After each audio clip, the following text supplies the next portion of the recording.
కథాకమలం కథల వెల్లువ ఆలకించి ఆలోచించి ఆచరిద్దాం. మరి మే 26 ట్యూస్డే 2026 భలే ఉంది కదా.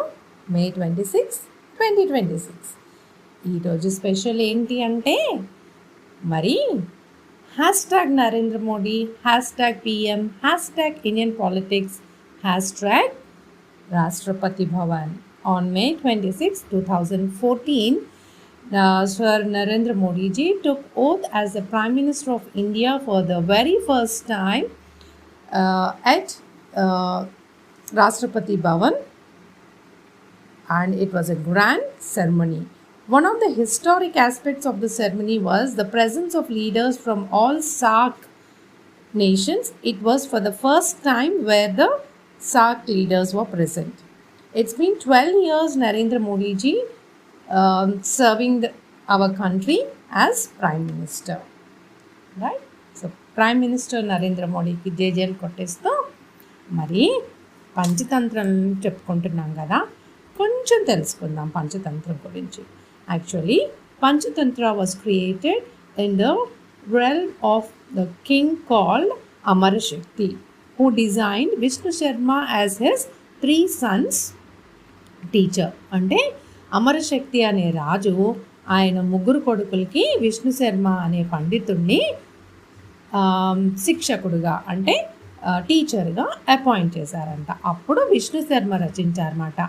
పిల్లలు పెద్దలు, ఈ పంచతంత్రం ఎప్పుడు ఇప్పుడు అప్పుడు కాదు, ఈ 2000 years ago it was written in Sanskrit literature. Vishnu Sharma రచించిన పంచతంత్రం అనే ప్రసిద్ధ నీతి కథల సంపుటిలోని మొదటి భాగం మిత్రభేదం. ఇందులో స్నేహితుల మధ్య విభేదాలు, వాటి వల్ల కలిగే నష్టాలను కథల ద్వారా వివరించారన్నమాట. అసలు పంచతంత్రం మొత్తం యూనిట్లో 5 డివిజన్స్ ఉంటాయి, అంటే 5 భాగాలు ఉంటాయి. అది మిత్రభేదం, మిత్రలాభం, అంటే మనకి మీనింగ్ తెలిసిపోతుంది కదా, మిత్రుల యొక్క భేదం, మిత్రుల యొక్క లాభం. మరి ఇంకోటి థర్డ్ది కకోలుకియం అంటే వార్ అండ్ పీస్. 4వది లబ్ధ ప్రణసం అంటే loss of gains or gains. 5వది అపరీక్షిత కారకం అంటే ఇర్రెస్పాన్సిబుల్ ఆర్ ర్యాష్ బిహేవియర్, అపరీక్షిత కారకం. ఇవర్రా 5 యూనిట్స్ ఆఫ్ పంచతంత్ర. అండ్ అసలు 2000 సంవత్సరాల ముందు రచించిన కథలు ఇప్పటికీ మనము అబ్బురంగా అసలు అబ్బురం అనే పదానికే అర్థం లేని ఈ రోజుల్లో అంత అబ్బరంగా చెప్పుకుంటున్నామంటే ఆ కథలోని మోరల్ ప్రిన్సిపల్స్, విజ్డమ్ ఇప్పటికీ కూడా మనల్ని ఆ కథలు చెప్పుకొని అసలు అన్టచ్డ్ మాట. ఇంకా వాటిని మార్చడానికి, అమెండ్మెంట్ చేయడానికి ఏం లేదు. It can be red as it is, heard as it is. అందుకే కథాకమలం ఆ కథలు కూడా విందాము అని నిర్ణయించుకుందన్నమాట. నచ్చింది కదా మీ అందరికీ. ఇందులోనంట పంచతంత్రంలో మొత్తం 87 కథలు ఉన్నాయంటారా. పంచతంత్ర ఏ కథ తీసుకున్నా ఒక మోరల్ స్టోరీని. It is a fantastic tool for comprehending the moral ideas of human existence. మనిషి మనుగడకు ఇందులో ఏ కథ తీసుకున్నా కూడా పనికొస్తుంది. మరి ఆల్రెడీ నిన్న మిత్ర విభేదం స్టార్ట్ చేసుకున్నాం కదా. మరి అప్పుడు సింహం భయపడింది కదా ఎద్దు అరుపు విని. అప్పుడు ఏమన్నారు, ఒక కథ తెలుసుకో. ఎవరు? 2 నక్కలు కదా. 2 నక్కలు ఎవరు? మంత్రి గారి కొడుకులు కదా. సింహం, మంత్రి ఏమో నక్క, నక్కకి 2 కొడుకులు. ఆ 2 కొడుకులు మాట్లాడుకుంటూ నిన్న కోతి వడ్రంగుల కథ చెప్తాను విను అని ఒకరికొకరు చెప్పుకున్నారు కదా.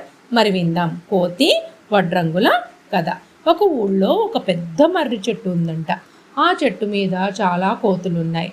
చెట్టు కింద కొందరు వడ్రంగులు అంటే కార్పెంటర్స్ దూలం కోస్తున్నారు. అంటే పెద్ద లాగ్ దూలం అంటే అది సులభంగా చీలాలని అంటే కట్ అవ్వాలని రంపం బాగా ఆడాలని వారు కోసిన భాగంలో కర్రను మేకుగా చెక్కి 2 చీలికల మధ్యన ఉంచారు.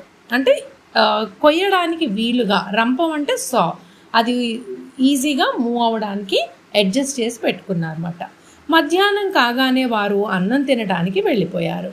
వారటు వెళ్ళగానే ఒక ముసలి కోతి, చెట్టు మీద చాలా కోతులు ఉన్నాయి కదా, ముసలి కోతి చెట్టు దిగి వచ్చి దూలం మీదకి ఎక్కి కూర్చుందంట. మరి కోతి కదా, దూలం చీలికలో ఒక కాలు బయటకు ఒక కాలు పెట్టి మేకును బలంగా లాగిందంట. వాళ్ళేమో ఈజీగా ఉంటుందని అలా సపోర్ట్ కోసం, ఈజీ మూమెంట్ కోసం పెట్టుకెళ్ళారు. ఇదేం చేసింది, ఒక కాలు లోపల ఒక కాలు బయట పెట్టి ఆ చెక్క మేకు లాగేసిందంట. కొంతసేపటికి ఆ కొయ్య మేకు ఊడి 2 చీలికలు టంగును కలుసుకున్నాయంట. అంటే 2 పార్ట్స్గా ఉన్నాయి కదా లాగ్, అది దగ్గరికి వచ్చేసేయమాట. దూలం మధ్యలో కాలు పడి నలిగింది. అది లబలబా మొత్తుకుంటూ కొంతసేపటికి ప్రాణాలు విడిచిందంట. కాబట్టి అనవసరమైన పనులకు పోరాదు, మన త్రోవన మనము వెళదామురా అన్నాడు. ఆ మాటలకు దమనకుడు, కరటక నీకు తెలియదురా? దమనకుడు కరటకుడు ఎవరు? మంత్రి గారి కొడుకులు కదా. నీకు తెలియదురా? మనం మిత్రులకు మేలు చేయాలన్నా, శత్రువులకు కీడు చేయాలన్నా రాజుగారు అండ తప్పకి కావాలి కదా. రాజాశ్రయం లేని బ్రతుకే బ్రతుకు కాదు. ఏదో పొట్ట పోసుకుంటూ బ్రతికేదానికన్నా చావటం మేలు. కరెక్టే కదర్రా? బ్రతికిన 4 రోజులు దర్జాగా రాజాలాగా బతకాలిరా. మంచి చెడు తెలుసుకో, లేనివాడు పశువుతో సమానం అని చెబుతూ ఉంటే కరటకుడు, చాలు చాలు నీటి మాటలు ఆపేసాయి, మనమేమన్నా ఆయన మంత్రులమా సలహాలు చెప్పడానికి?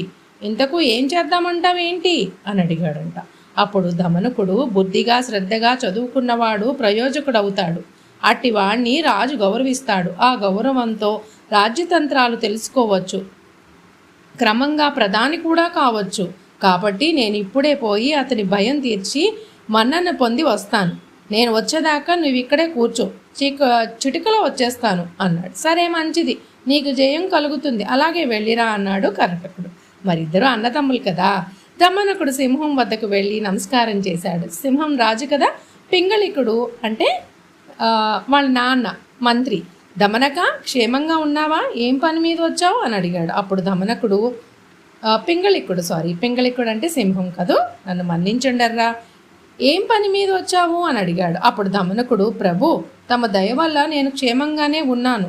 అటు వెళ్తూ తమరేదో భయభ్రాంతులుగా ఉండి విచారిస్తూ ఉంటే కనుక్కుని వెళ్దామని వచ్చాను.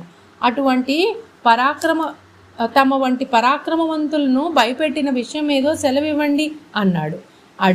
అప్పుడు పింగళికుడు దమనకునితో, ఏం లేదో దప్పిక అయింది, అలా మడుగుకు వెళ్ళి నీళ్లు తాగి వద్దామని బయలుదేరాను. పిడుగుపాటుగా ఏదో శబ్దం వినిపించింది. నీవు కూడా వినే ఉంటావు కదా. ఇంతకు ముందే అడవంతా దద్దరిల్లేలా, జంతువుల గుండెలు పగిలేలా ఒక అరుపు వినిపించలేదా? దాని గురించి ఆలోచిస్తూ నిల్చున్నాను అన్నాడు. అదా సంగతి ప్రభువు, నేను ఇప్పుడే వెళ్ళి ఆ శబ్దం చేసింది ఎవరో చూసి వచ్చి మీకు విన్నపిస్తాను. పెట్ట కొంచెం కోతగనం అంటారు కదా. చిన్న జంతువుకైనా ఒక్కొక్కసారి పెద్ద నోరు ఉండవచ్చును. అదేదో పెద్ద జంతువే అయితే మృగాలన్నీ పరిగెత్తుకుని తమ దగ్గరకు వచ్చేవి కదా. మీరు రాజు కదా, ఎందుకు అలాగా? ఆలోచించండి ఒకసారి. చప్పుడు విని భయపడినా నిదానించి నిజానిజాలు తెలుసుకోవడం బుద్ధిమంతుల లక్షణం కదా ప్రభు. మీకు ఒక కథ చెప్తాను వినండి. వీడి దంపదగ రాజు కథ చెప్తాడట అని దమనకుడు నక్క బేరీ కథ ప్రారంభించాడంట. మరి రేపు నక్క బేరీ కథ, ఈరోజు కోతి వడ్రంగుల కథ. అర్థమైంది కదా? ఎప్పుడు కూడా మనము ఒక పని చేయాలనుకున్నప్పుడు చేస్తూ ఉంటే ఏదో ఒక ఆలోచన వస్తుంది. రాజుగారికే ఆలోచన రప్పించే విధంగా దమనకుడు ప్రవర్తించడం చాలా బాగుంది కదరా. మరి రేపు మిగతా కథ, నక్కా బేరీ కథ. సర్వే జనా సుఖినో భవంతు, లోకా సంస్థాం సుఖినో భవంతు. జై హింద్. ఉంటాను మరి.